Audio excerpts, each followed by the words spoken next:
Existe um movimento no tabuleiro político atual que desafia a lógica das convenções partidárias e testa os limites institucionais do país. Pablo Marçal, o empresário, teve o seu registro de candidatura à presidência da República protocolado pelo PRTB no limite do prazo legal, no último dia útil, nos minutos finais de 15 de agosto de 2026. O detalhe central que chocou adversários e especialistas é que o movimento aconteceu enquanto ele enfrenta barreiras jurídicas severas, incluindo uma condenação por inelegibilidade de 8 anos decretada pelo TRE de São Paulo. Uma jogada de última hora que mistura o apelo de forte impacto nas redes sociais com um muro de restrições impostas pela Justiça Eleitoral. Mas afinal, como alguém sob forte escrutínio jurídico consegue protocolar uma candidatura presidencial? Porque o Tribunal Superior Eleitoral reagiu com medidas cautelares rigorosas logo após o anúncio. E qual é o impacto real dessa estratégia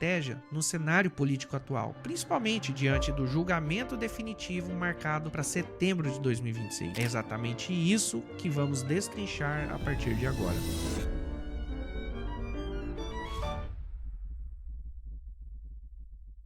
Para compreender a repercussão dessa manobra, é preciso olhar para a dinâmica processual que envolve o registro feito pelo PRTB. A legislação brasileira permite que os partidos apresentem nomes de candidatos para que a Justiça Eleitoral avalie posteriormente o preenchimento de todos os requisitos legais. O protocolo de uma candidatura não significa autorização automática para ele concorrer. Primeiro, partidos e candidatos apresentam os registros. Depois, a Justiça verifica se foram preenchidas as condições exigidas e se há alguma causa de inelegibilidade. No entanto, o caso de Pablo Marçal nasceu sob forte turbulência. Além de questionamentos levantados pelo Ministério Público Eleitoral a respeito do cumprimento dos prazos de filiação partidária, com acusações de que a filiação ao PRTB teria sido forjada com data retrógrada, a investida esbarrou em decisões imediatas por mais alta corte eleitoral do país. Em 20 de agosto de 2026, em decisão unânime, o TSE determinou a suspensão cautelar de todos os atos de campanha de Marçal. Isso significa que até o julgamento definitivo do registro estão vetadas o uso de recurso do fundo eleitoral e do fundo partidário, a exibição de propaganda na rádio e na televisão e a participação em debates eleitorais. Para a legenda, a tentativa de viabilizar um palanque nacional esbarra de imediato na falta de sustentação financeira institucional. E o detalhe mais cruel, a própria corte indicou que o julgamento de mérito, que deve definir se Marçal pode ou não concorrer, está marcado para o início de setembro de 2026, segundo confirmou o analista de política da CNN, Theo Curry. A movimentação expõe o choque frontal entre a velocidade da comunicação digital e a rigidez dos ritos institucionais do direito eleitoral. Mas para entender o tamanho do problema jurídico de Marçal, precisamos reconstruir a linha do tempo. A inelegibilidade de Pablo Marçal não surgiu do nada. Ela vem de um processo relacionado à sua campanha lá da Prefeitura de São Paulo em 2024, quando transformou uma candidatura inicialmente periférica em uma das principais daquela eleição. Durante a campanha paulista, Marçal usou um esquema chamado concurso de cortes. Seguidores eram estimulados a produzir e distribuir trechos de seus vídeos nas redes sociais, dentro de uma competição que previa remuneração e brindes aos participantes. Detalhe que esse campeonato de cortes é algo que Marçal já fazia há anos isso daí, tá? Então, durante a campanha houve também esses campeonatos, só que era algo que ele já vinha fazendo isso há muito tempo para justamente promover o nome dele e ele ganhar mais visibilidade do que ele já tem nas redes sociais. O TRE de São Paulo entendeu que a estratégia configurava o uso indevido dos meios de comunicação social. A linha do tempo da condenação, ela é a seguinte: abril de 2025, Marçal foi condenado em primeira instância a 8 anos de inelegibilidade e ao pagamento de multa de R$420 mil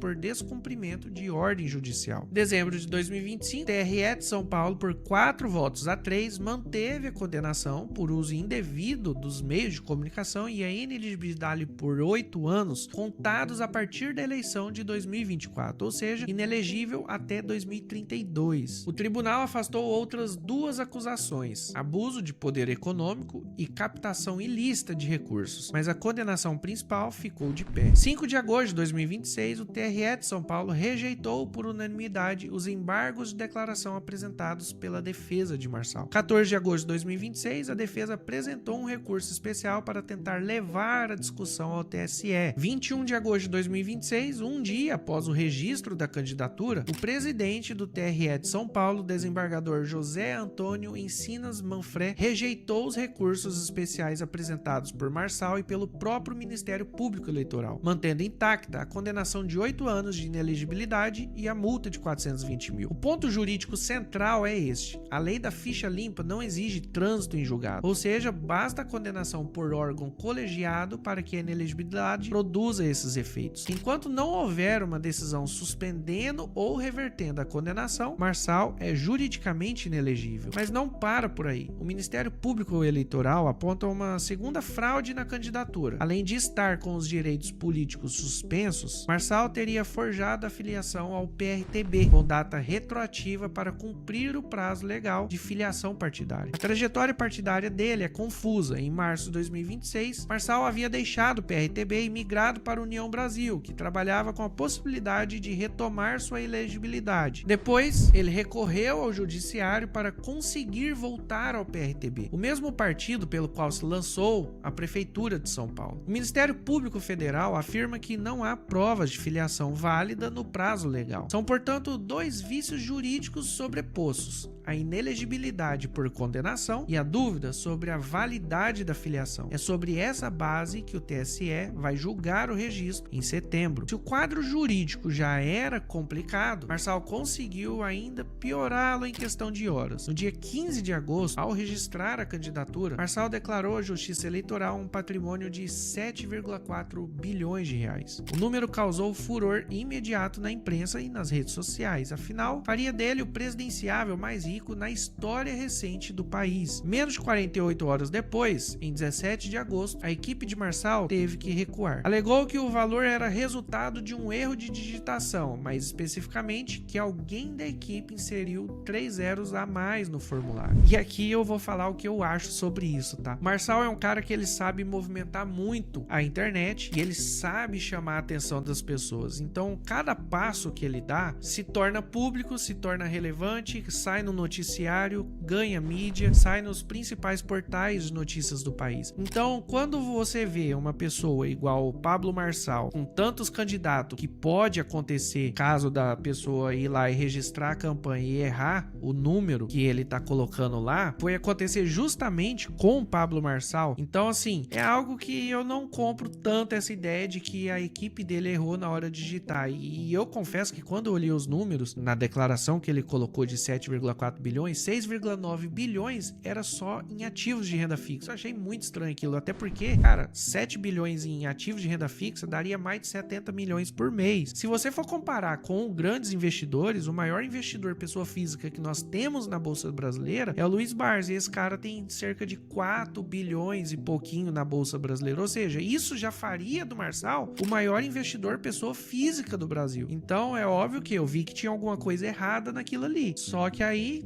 2 dias depois veio a notícia de que ele falou que a equipe dele digitou ali 3 zeros a mais. Então a gente não sabe se de fato foi proposital ou se foi realmente erro de digitação. Só que a chance de ter sido às vezes proposital para poder chamar a atenção e já ganhar repercussão que ele seria um presidenciável, também não duvido. No dia 18 de agosto, Marçal enviou uma nova declaração de bens ao TSE e o patrimônio caiu de 7,4 bilhões de reais para 149,9 milhões. Com a correção, ele passou a ser o terceiro presidenciável mais rico da disputa, abaixo de outros candidatos que declararam patrimônios um pouco maiores. O problema é que esse episódio não é um mero detalhe burocrático. Conforme reportagem da revista Veja, o empresário enfrenta a acusação de declaração falsa, que é crime eleitoral punível com prisão, independentemente de ter sido erro de digitação ou não. A legislação eleitoral prevê responsabilidade por declaração inexata de bens e a correção tardia não apaga automaticamente a infração. Para colunistas como Bernardo Melo Franco de O Globo, o episódio foi uma das características pegadinha de Marçal: declarar 7 bilhões de reais, ganhar as manchetes e depois alegar erro para manter a imagem de novo rico, polêmico sempre em evidências. O jornalista foi direto, chamou a candidatura de falsa, montada para promover seus próprios negócios e ajudar Flávio Bolsonaro, beneficiário dos ataques a Lula e Renan Santos. Nos 6 primeiros dias de campanha, após o registro, Marçal demonstrou exatamente o estilo que consagrou o que levou ao problema jurídico em primeiro lugar. Conforme registrado pela coluna do Bernardo Mello Franco, em apenas 6 dias de campanha, o candidato ele conseguiu entrevista com jornalistas, onde ele teve um tom bem mais agressivo, insultou alguns jornalistas que o questionaram sobre o patrimônio declarado e sobre o processo de inelegibilidade, chorou num podcast ao falar de sua trajetória e das perseguições que diz sofrer. Ele participou de entrevistas em canais digitais como o Papo Antagonista em 19 de agosto e outros podcasts nos quais manteve o tom combativo, agressivo e sem filtro que o caracteriza. Nessas entrevistas, Marçal reafirmou que sua candidatura é legítima e que a inelegibilidade é perseguição política.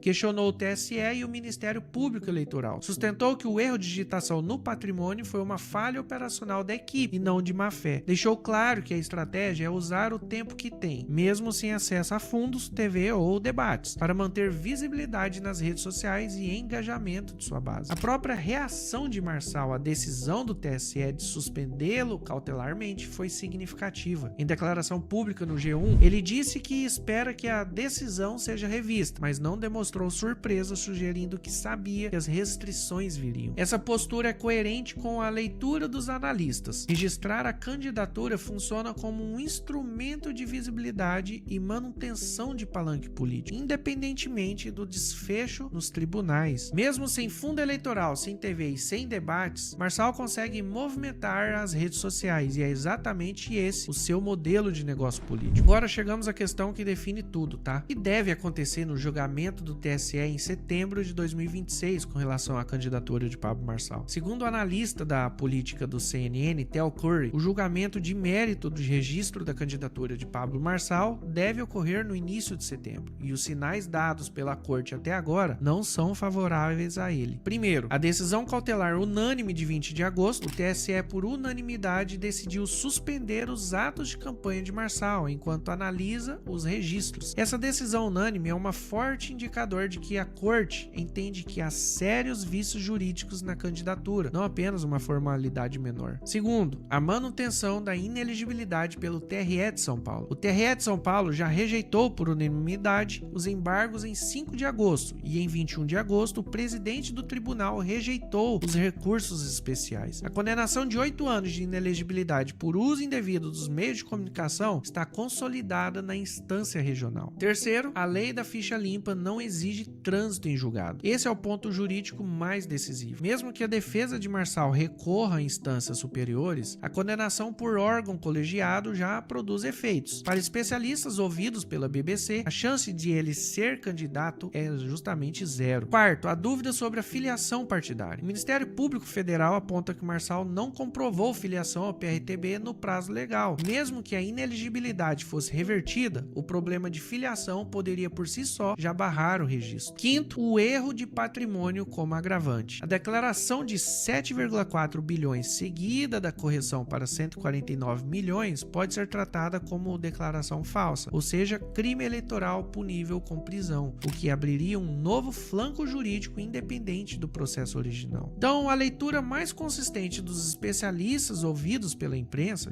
BBC, CNN, O Globo, Veja, Gazeta do Povo, é que o TSE deve negar o registro de candidatura de Pablo Marçal em setembro, barrando-o definitivamente da disputa de 2026. Mesmo assim, Marçal ainda pode ter 2 ou 3 semanas para encenar a campanha nas redes sociais, pedir doações, gerar engajamento, manter visibilidade antes do julgamento final. É esse tempo que ele usa para transformar a derrota jurídica em vitória de marketing pessoal. Há, porém, um precedente histórico que assombra o caso. Em 1989, o candidato entrou na disputa presidencial a 15 dias do primeiro turno. Chegou a ameaçar o favoritismo de Fernando Collor, mas foi barrado pelo TSE por irregularidades no registro partidário. A história até pode se repetir. A movimentação de Marçal expõe o choque frontal entre a velocidade de comunicação digital e a rigidez dos ritos institucionais do direito eleitoral. Enquanto a estratégia de figuras focadas no engajamento de massa aposta na na atenção instantânea e na pressão exercida pelo debate público nas redes, o sistema de justiça opera sob critérios estritos de elegibilidade e conformidade burocrática. Os analistas apontam que registrar a candidatura funciona como um instrumento de visibilidade e manutenção de palanque político, independentemente do desfecho nos tribunais. Por outro lado, as restrições severas aplicadas demonstram que a Corte não pretende flexibilizar o cumprimento das regras formais para candidaturas que nascem sob contestações jurídicas substanciais. O resultado é um cenário de indefinição, onde o debate público migra das ruas e dos comitês tradicionais diretamente para as mesas de julgamento do Poder Judiciário. Para acompanhar as atualizações oficiais sobre os registros e as normas do pleito, você pode consultar diretamente o portal oficial do Tribunal Superior Eleitoral. E assim, pessoal, a candidatura de Pablo Marçal, ele é um caso clássico de quem transformou a política em ferramenta de marketing pessoal. O Pablo, ele é um dos caras que mais entende sobre energia e movimento, então ele consegue chamar a atenção, capta a atenção de qualquer pessoa. Junto com a atenção aparecem os críticos, que não gostam dele, que começam de cara já a atacar ele, e ele pega essa energia e converte em algo que no final de tudo ele acaba com mais visibilidade e termina vendendo uma mentoria, faturando milhões de reais. Marçal registrou a candidatura sabendo que era inelegível, declarou 7,4 bilhões de patrimônios, que virou o erro de digitação de 3 zeros. Aqui ele chamou a atenção. Foi entrevistado discutindo com o jornalista e chorou em podcast. Tudo em 6 dias. Aqui ele já estava atraindo as críticas. E para o mercado e para investidores sérios, isso é o oposto do que se busca num projeto presidencial. É imprevisibilidade, caos e risco jurídico acumulado. O TSE já deu sinal claro com a decisão unânime de suspensão cautelar. E tudo isso indica que em setembro o registro muito provavelmente será negado. A pergunta não é se Marçal será barrado, a pergunta é quanto de capital político e financeiro ele consegue extrair desse tempo entre o registro e o seu julgamento. Ao longo desse vídeo, vimos que a entrada de Pablo Marçal na disputa presidencial de última hora misturou o apelo das redes sociais com barreiras jurídicas rigorosas no Tribunal Superior Eleitoral. Vimos a linha do tempo completa, a condenação por uso indevido dos meios de comunicação na campanha de São Paulo em 2024, a inelegibilidade de 8 anos decretada pelo TRE de São Paulo, a rejeição unânime dos embargos, a filiação questionada ao PRTB, o erro de 7,4 bilhões de reais de patrimônio, as polêmicas já nos primeiros dias de campanha e a decisão cautelar unânime do TSE, suspendendo todos os atos da sua campanha. Vimos também que, para especialistas ouvidos pela BBC, a chance de ele ser candidato é praticamente zero e que o julgamento definitivo em setembro deve confirmar a rejeição do registro. O fato de alguém inelegível conseguir registrar candidatura é mesmo uma falha do sistema e mais uma característica do rito processual, mas as consequências demonstram que as instituições estão reagindo de forma bem enérgica. Agora deixe sua opinião aqui nos comentários. Você acredita que a estratégia de última hora de Pablo Marçal tem fôlego para superar os obstáculos jurídicos e alterar os rumos da eleição? Ou o rigor das regras institucionais vai barrar essa candidatura de forma definitiva em setembro? E o erro de 7,4 bilhões, você compra a tese do erro de digitação ou vê aí mais uma manobra de marketing? Escreva sua opinião nos comentários e participe desse debate. Se esse vídeo já ajudou você também a compreender os bastidores da política nacional, vou pedir que já deixe seu like, se inscreva no canal, ative suas notificações para continuar sendo avisado toda vez que um vídeo novo for publicado. Eu, Mauro, vou ficando por aqui. Até o próximo vídeo e fui!